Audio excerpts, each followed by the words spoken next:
Hello people, so it seems like forever since I did a review of the One Piece anime, but there was no way in hell I wasn't gonna make some sort of video after this episode 850. Obviously, no one wants to head after reading the manga. There's a lot of expectation with Luffy versus Katakuri, so I just want to give my thoughts on that. Plus, I'll just give a review of the episode itself, and for the most part, I want to say like the anime's done an admirable job of making the Whole Cake Island a lot more impactful than the manga did at this point in time. Notice how I'm saying that, okay? Because there's a lot more to come when it comes to this arc. Quarter of this arc, if you will, is past the halfway mark easily. So there's a lot of things I want to go over. Obviously, I'll start with a review of this episode. So we start off with obviously Pedro sacrificed himself, blowing himself up with the dynamite, freeing himself from Perosporo's candy, and more importantly, getting Sunny away from Big Mom, away from Perosporo's candy, and in the process actually saves Chopper and Brook, who was engulfed with the candy of Perospero. So that saved them, but it didn't save Pedro. Obviously, it was an emotional scene. Obviously, they did a hell of a job. And so that was a big part of the manga. And it was also a big part of the manga as well, with Luffy versus Katakuri in the mirror world. So we move along, and Carrot's obviously tearing up, and obviously everybody's in shock. And I like how Jinbei is like ticked off by this. You'd think more than anybody Jinbei would understand, but no, because of the situation, I says I can't believe Pedro sacrificed himself, knowing full well Jinbei would have done exactly the same thing in a similar situation himself. Does Marineford ring a bell to anyone? Who's the first person to actually get it together and realize, okay, we can't let this chance that Pedro gave us go to waste? Luffy, the captain, acting like a captain, and this is a big talking point in the manga because this is that actually I could appreciate. We don't get to see it all that often, but when we do, it's special. When Luffy gets serious and he's like, "Yo, we act like a captain. Yo, we need to call our shit here. We can't lose sight of what we need to do because we'll never be able to face Pedro." So I love that it was Luffy that did that, and the way he did it, the anime was good. So the voice actor was on par in this episode as well. So Carrot gets ticked off. She goes to attack Katakuri. We know how this is going to end.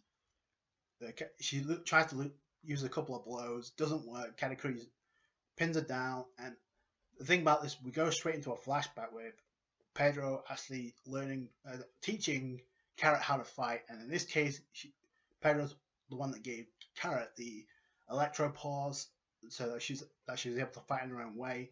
And then he gave her the speech, one day it'll be your turn.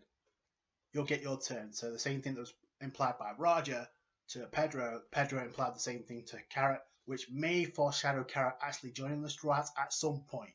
Notice what I'm saying? At some point, okay? So that's some type of foreshadowing right there. That segues back, obviously, and then here comes Luffy, who tries to land a couple of blows, trying to get Katakuri away from Carrot. He lands a couple of hits, but like he's done in the previous episodes, he just tanks it. Luffy's using Haki. It doesn't matter. He's using his Marchi to tank most of Luffy's hits. Now, for the most part, I want to say this: the animation has been on point. Like the moment when Luffy deliver the Red Hawk, I believe it's the 2 episodes ago, 848, where he uses the Red Hawk to go right through Perosporo's candy wall or his candy maiden.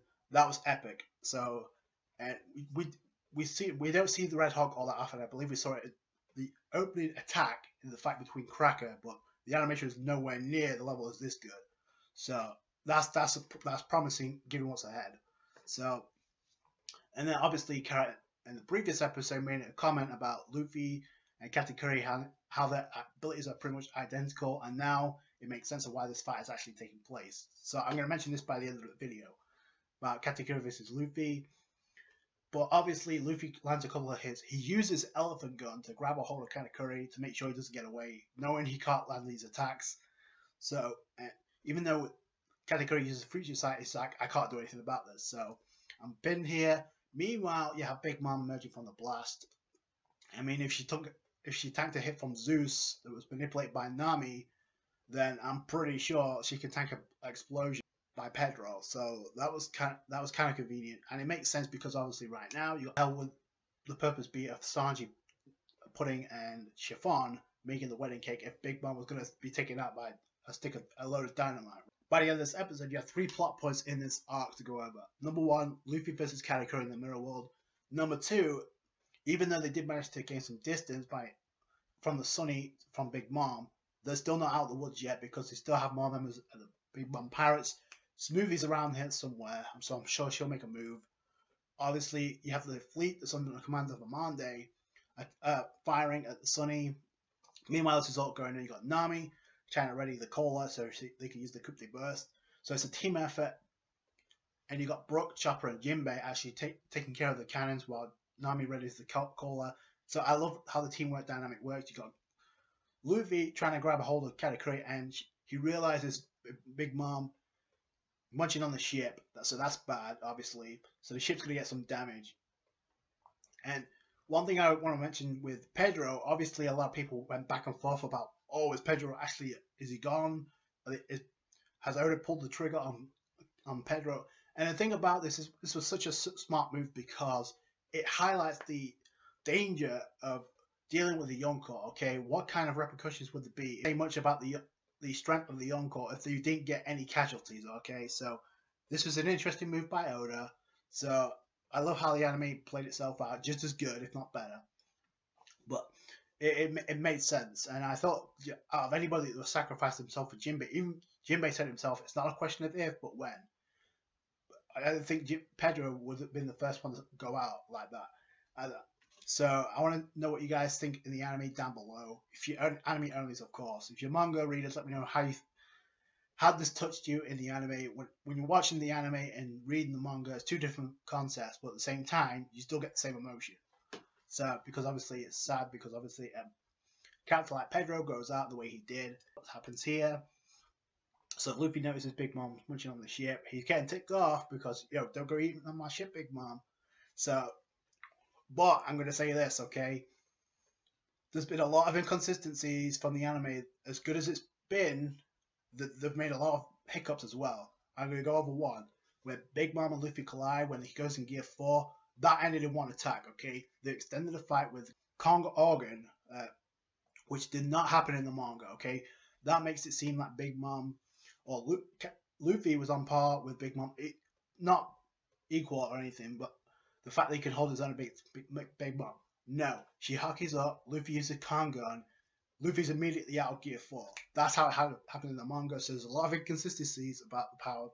They're trying to overplay Luffy, maybe a little bit, but all in all, I just wanted to go over that because it's a big talking point in the anime, or at least when it comes to the One Piece fan base. Like, no, don't get it twisted. With Capone, when he tanked a lot of hits from Big Mom, that should not have happened. It took 1 hit in the manga. He tanked multiple hits in the anime. Good God, it must have been about 30 hits he tanked from Big Mom when he summoned Big Father, right? So there's a lot of inconsistencies, but for the most part, the arc in the anime has been enjoyable. He realizes he got to keep hold of Katakuri, because Jinbei literally said in the previous episode, get Katakuri off the Sunny Rise. He's going to be a problem. Obviously, Big Mom munching on the Sunny destroys one of the cola barrels that Nami's trying to ready. So there's only one of them, so she realizes, oh, we can still do this. So pull the lever, boom. But obviously, Big Mom is like holding the Sunny, so it's almost impossible for them to do. Katakuri notices that Brule is appearing out of the mirror, and he's like, you idiot, don't do it, because he realizes what's going to happen. And Luffy, the moment he sees Brule, he's got an idea. And then I love how he's like, Nami, Chopper, Brook, Jinbei, I'm going to leave everything to you. I promise I'll return. I got to do what I got to do to keep Katakuri off the Sunny. That was his goal, okay? So again, Luffy acting like a captain, believing in his crew and leaving everything to them, while at the same time he takes care of Katakuri. So like I said, you got 3 plot points right now going on in the Whole Cake Island arc. One is Chiffon, Pudding, and Sanji dealing with the wedding cake, or trying to make the wedding cake to stop Big Mom's hunger cravings. The other is obviously the Big Mom pirates still in pursuit of the Sunny, and now you got Luffy versus Katakuri. And obviously the way this episode ends was pretty much epic. It couldn't have ended any better, with Luffy destroying the mirror that leads completely to the Sunny. However, if you remember in the previous episode, I think it was actually 2 episodes ago, where Pudding and Chopper noticed that Perospero and company are on the Sunny. It's like, yeah, we got to destroy multiple mirrors on the Sunny, right? So there's more than one. So we got to probably have to apologize to Robin and Nami at some point, but it's for the benefit of the Sunny, so make sure they get off the ship. So notice there's more than one mirror that they have to destroy, okay? I'm just going to say that much. Luffy doing the right thing, getting Katakuri off the Sunny, and now he's stuck. Well, he's not stuck in the mirror world, but right now he may as well be, because Katakuri is going to be, as it stated in the preview, he's going to be the toughest opponent for Luffy yet. That's tougher than Doflamingo, okay? That's tougher than Cracker, obviously. I love the way this episode ended. The music choice was great. Couldn't have ended any better. The animation, the art style was great as well. So that I think makes things a little bit promising as to what's ahead. Now I'm going to say this much, okay? When it comes to Luffy versus Katakuri, there's a lot of expectation when it comes to the manga readers. I want to get your thoughts on when it comes to the anime onlys, because this was such a big fight in the manga. And in fact, people went so far as to say it's the best fight post time skip in One Piece. So not since Rob Luffy have we had a fight like this. So I'm not going to spoil anything about what's going on. I'm just going to say that that's a lot of people talking. So there's a lot of expectation in this. But I will say this: if the animation is anything to go by what we had recently, I don't think I have much to worry about. Okay. So the fight begins next week. And there's also a couple of things that's already happened that I kind of appreciate. One is like when the Vince Smokes are dealing with the chess piece soldiers that try to invade the Gemma 66 castle and all that to try and get the Gemma tech. That did not happen in the manga, okay? That was anime filler, but it extended a fight that gave Vince Smokes a chance to shine, okay? So that was kind of cool. So I hope, and the animation when it comes to the Vince Smokes was one of the best moments of the entire arc in the anime. When they suit up and we get the Gemma 66 in the background, that was great. So with animation like that, I don't think we have too much to worry about. Like I said, the fact that Katakuri's abilities are similar to Luffy is going to learn a lot through this fight with Katakuri. I'm not going to spoil anything, but just knowing his abilities are different and the fact that he has future sight, that's all I'm going to say. But I'm okay if they extend the fight. When it comes to Luffy versus Katakuri, I wanted to make a review about this. There's no way in hell I was not going to make some sort of video when it comes to what's about to happen with Luffy versus Katakuri. When it comes to the anime only, you are not ready for this. I'm telling you right now, because we know, for those who read the manga, we know what's up, okay? So I can't wait for that. So let me know what you guys think down below about the whole Kate Island arc up to right now. What your feelings of it's in the anime, and what you're looking forward to the most when it comes to Luffy vs Katakuri, without, obviously, if you're manga readers, no spoilers please. So that's it from me. Thanks so much for watching. Like this review if you did. Subscribe to for more One Piece. Catch you guys later. Bye.